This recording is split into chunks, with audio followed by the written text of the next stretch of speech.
Baghdad کے رہنے والے مشہور مالدار شخص، پیسہ بہت تھا لیکن معاملہ یہ تھا، حبیب اجمی کا نام سنا ہوگا آپ نے، بغداد کے رہنے والے مشہور مالدار شخص، پیسہ بہت تھا لیکن معاملہ یہ تھا کہ سود پر پیسہ، سود کا کاروبار، لوگوں کو سود دینا، لوگوں سے سود لینا، یہ کاروبار چلتا تھا۔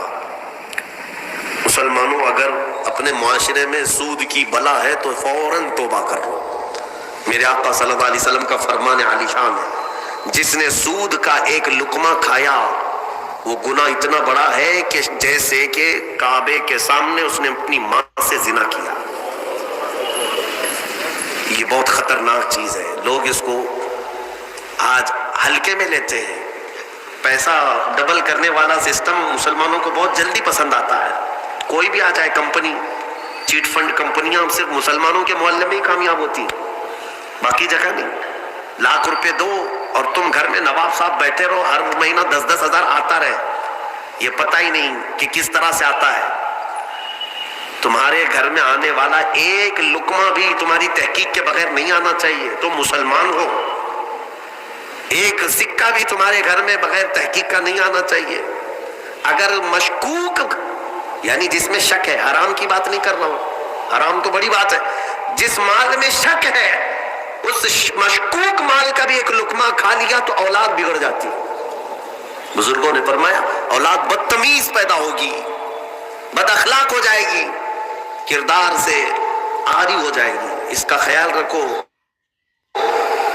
تو میں عرض یہ کر رہا تھا کہ حبیب اعجمی سود کا کاروبار کرتے رہے۔ ایک دن ایسا ہوا کہ اپنی بیوی سے گوشت لا کر دیا اور کہا کہ پکاؤ۔ بیوی نے کہا لکڑیاں نہیں ہیں، کہا کہ میں فلاں کے اوپر میرا سود آتا ہے، سود میں وہ لکڑیاں لے آؤں گا، سود میں لکڑیاں بھی، گھر کا آٹا بھی سود میں لا کر کے دیے۔ بیوی نیک تھی، سمجھاتی رہی، اس دن دعا کرتی ہے مولا میرے شوہر، میرے سرتاج، میرے رفیق حیات کو ہدایت دے دے۔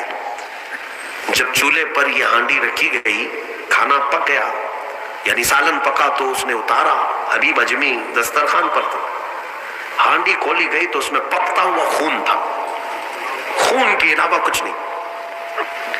حبیب اعجمی نے پوچھا یہ کیا ہے؟ بیوی نے کہا جب لوگوں کا مال سود میں لا کر کے دو گے تو اللہ تعالیٰ تمہیں دنیا میں ہی خون کھلا رہا ہے، آخرت میں کیا عذاب ہوگا۔ بات اثر کر گئی، بات اثر کر گئی دل پر، اور ڈر بھی گئے کہ اپنی آنکھوں سے دیکھا کہ پکتا ہوا گوشت خون بن چکا ہے۔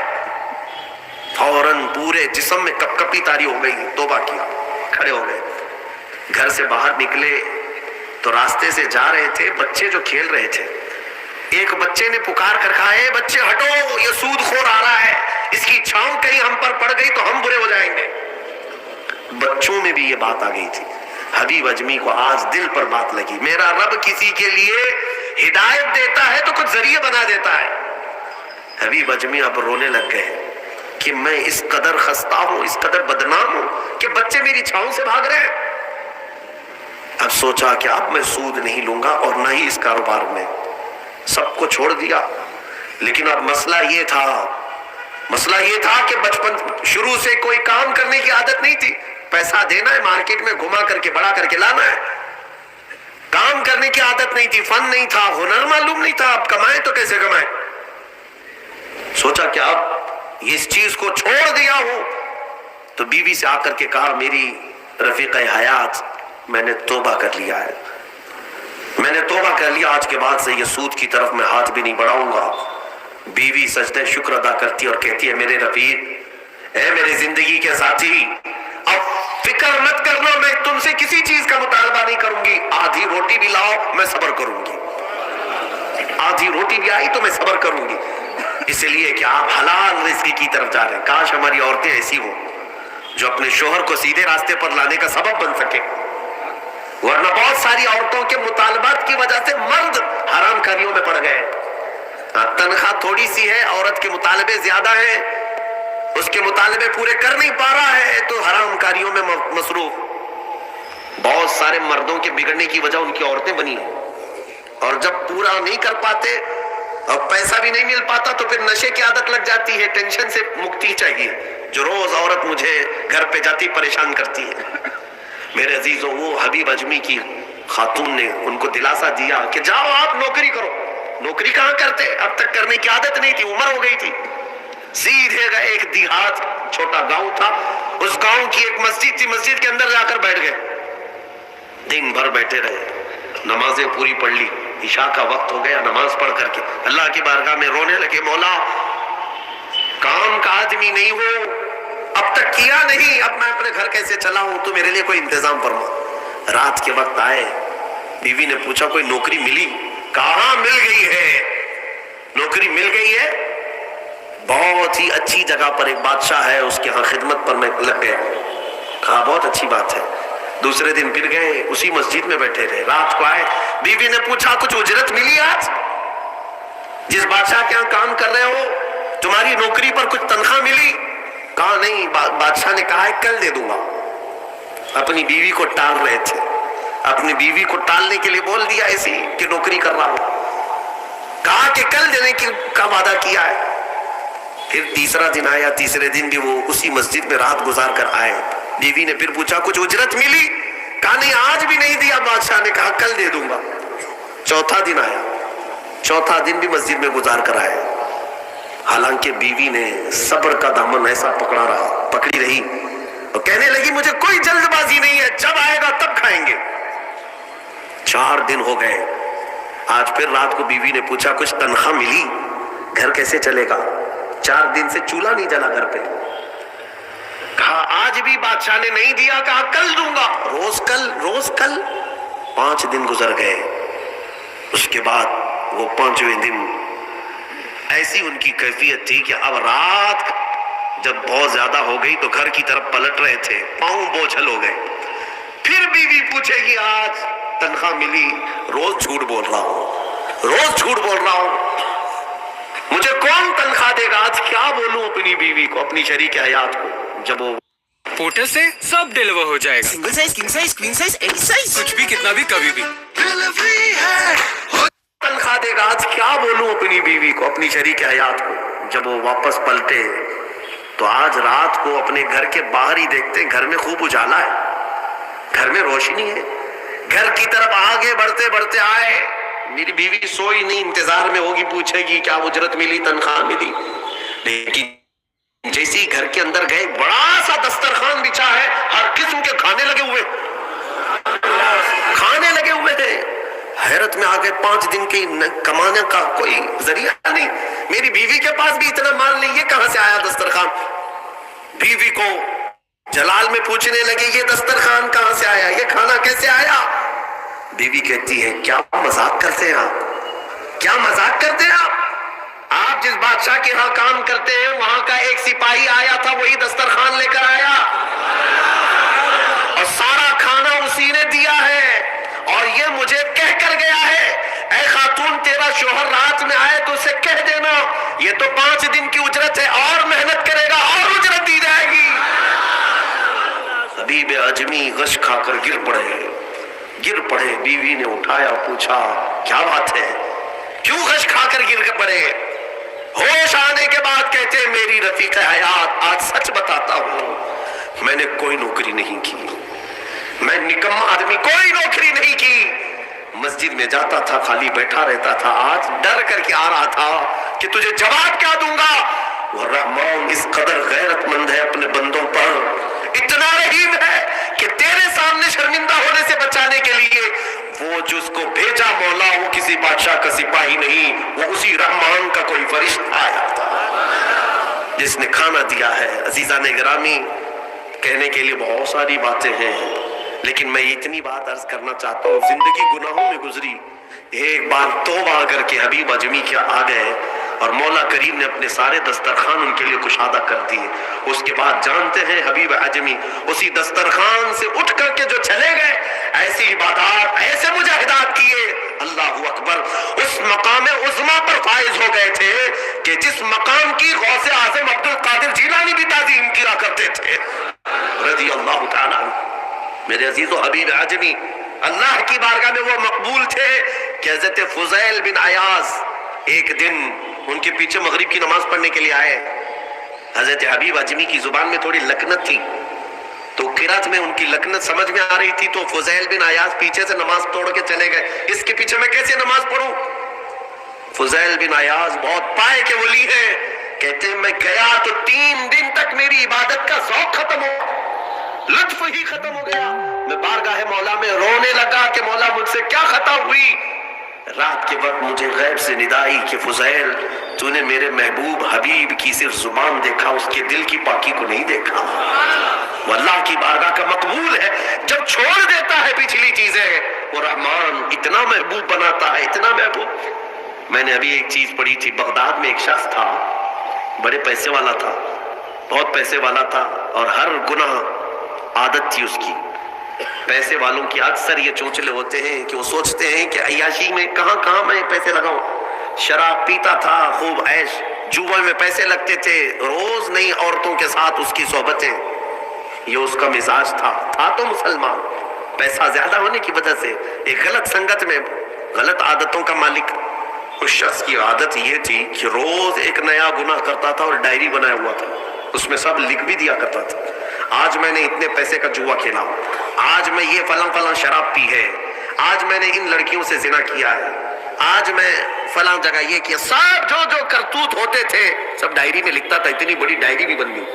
ایک دن ایسا ہوا کہ گزر رہا تھا بازار سے, ایک خاتون کو دیکھا جو حسین تھی اور مجبور نظر آ رہی تھی. اس کے پاس گیا, کہا کیا چیز ہے؟ اس نے کہا مجھے مال کی ضرورت ہے. اس نے کہا چل میرے گھر, میری خواہش پوری کر, میں تجھے جتنا چاہیے وہ دے دیتا ہوں. وہ عورت چلی آئی ساتھ میں, وہ عورت آ گئی. جب یہ نوجوان جو بغداد کا بڑا پیسے والا مالدار رات کے وقت اپنے بستر پر آیا اور اس خاتون کو کہا کہ آجا ہم دونوں تنہا ہیں, وہ عورت رات کے وقت سو تو گئی لیکن اس کا پورا جسم پیلا پڑ گیا, اس کا چہرہ پیلا اور ہاتھ پیر کانپنے لگ گئے. یہ نوجوان اٹھ کر کھڑا ہوا, کہا کہ ڈر رہی ہے تو کسی بات سے, تیرے جسم کی یہ زردی کس بات کی؟ وہ خاتون کہتی ہے نہیں کوئی بات نہیں. پھر اس نے کہا ڈر مت, اس محل میں کوئی نہیں آئے گا میری اجازت کے بغیر, یہ سب پوری میری پراپرٹی ہے, یہ میری شہنشاہیت ہے یہاں پر. اس خاتون نے کہا ہاں یہ تو میں دیکھ رہی ہوں, لیکن مجھے ڈر اس بات کا ہے کہ وہ رحمان مجھے دیکھ رہا ہے, اس کے سامنے میں کیسے ننگی ہو جاؤں. میں نے آج تک یہ گناہ نہیں کیے, میں پیشاور عورت نہیں ہوں. وہ کہتی ہے میں ایک بیوہ عورت ہوں, میرے 3 بچے ہیں, 4 دن سے بھوکے ہیں. میں روز انہیں تسلی دیتی ہوں کہ مجھے بازار میں کچھ کام مل گیا تو میں اجرت لا کر کے تمہیں کھلا دوں گی, مجھے کوئی نوکری نہیں دیتا, اور آج میں مجبوراً بازار میں کھڑی تھی, تو مجھے مل گیا. میں اپنے چھوٹے بچوں کے, یتیم بچوں کی بھوک کو ختم کرنے کے لیے تیرے گھر آ گئی, لیکن جب بستر پر سوئی تو مجھے خوف ہونے لگا کہ میرا رب دیکھ رہا ہے. میں نے آج تک جسم کو ننگا نہیں کیا. وہ ڈری ہوئی عورت تھی, پاکیزہ عورت تھی. جب اس کی زبان سے یہ جملے نکلے تو یہ جو نوجوان تھا, جو گنہگار تھا, وہ کھڑا ہو گیا, کہا اے خاتون اٹھ جا, بستر سے اٹھ جا. اور اس کے بعد کہتا ہے دیکھ میں تجھے بتاؤں میرے پاس کیا کیا ہے. اس زمانے کی جو سواریاں تھی, گاڑیاں تھی, سب میرے پاس, بڑا بنگلہ, بڑی جائیدادیں, ہر طرح کے کھانے, سونے چاندی, زیورات, سب میرے پاس. مولا نے مجھے بہت کچھ دیا, لیکن آج تو نے مجھے دل دیا, آج تو نے میرے دل کو جھنجھوڑا. میرے پاس اتنی نعمتیں ہونے کے باوجود میں اب تک ڈرا نہیں اللہ سے, اور تیرے گھر میں کھانے کو ایک لقمہ بھی نہیں, پھر بھی تو اللہ سے ڈر رہی ہے. مجبور ہونے کے باوجود تو ڈر رہی ہے اللہ سے. اس خاتون نے کہا کہ اے نوجوان, مجبور ہو, امیر ہو یا غریب ہو, سب کا کیا ہی بنے گا گوبھی سے. گوبھی منچورین, گوبھی چلی. ضرور گھر میں فلپس ایئر فرائر ہوگا. صرف اسی میں ہے 2 لیئر باسکٹ اور اسٹارفش ڈیزائن جو دے پرفیکٹ کوکنگ اور ڈھیروں dishes. So, what's new on the menu? Innovation and you. Philips. Passagens a partir de R$19,99. Compre já em flixbus.com.br ou no aplicativo. بادشاہ وہی ہے, حساب سب سے برابر لے گا. اس خاتون کو بہت سارے پیسے دے کر کے اس نوجوان نے رخصت کیا, کہا جا تیرے بچوں کو کھلا, آج کے بعد کبھی بازار میں بھیک مت مانگنا. اور میں سمجھتا ہوں میرے گناہوں کا کفارہ ہے کہ میں تیری مدد کر دیا. تو باہر نہ آ، اور اس خاتون کو بھیج دیا. آج اس کو احساس ہوا اب تک کیسی زندگی گزارتا رہا. اس عورت نے مجھے جھنجھوڑ دیا ہے، جھنجھوڑ دیا ہے.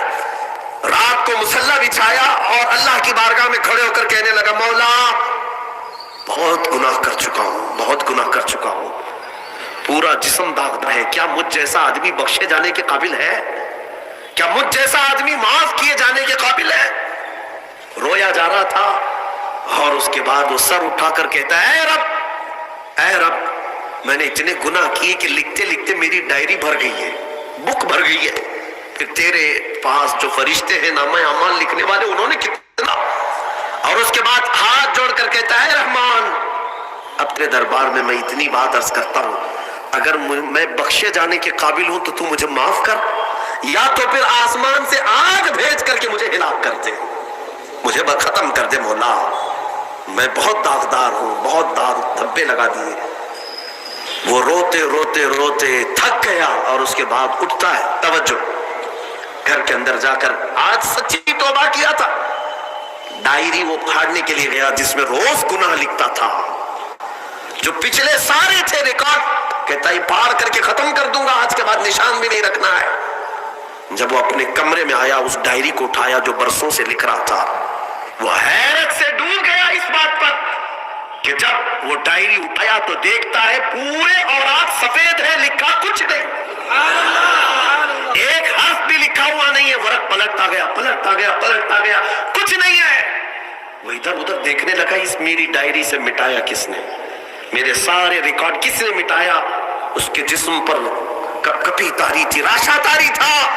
رات کا وقت تھا، غیب سے ندائی اے بندے جب کوئی پوری دنیا کو میرے لیے ترک کرتا ہے تو میں اس کے گناہوں کو بھی مٹا دیا کرتا ہوں. جب زندگی میں لکھی ہوئی ڈائریاں مٹ جاتی ہیں تو میرے مولا کو یہ اعمال نامے سے مٹانے میں دیر نہیں لگے گی. یمحو اللہ ما یشاء، اللہ جس سے چاہتا ہے وہ ساری چیزیں مٹا دیتا.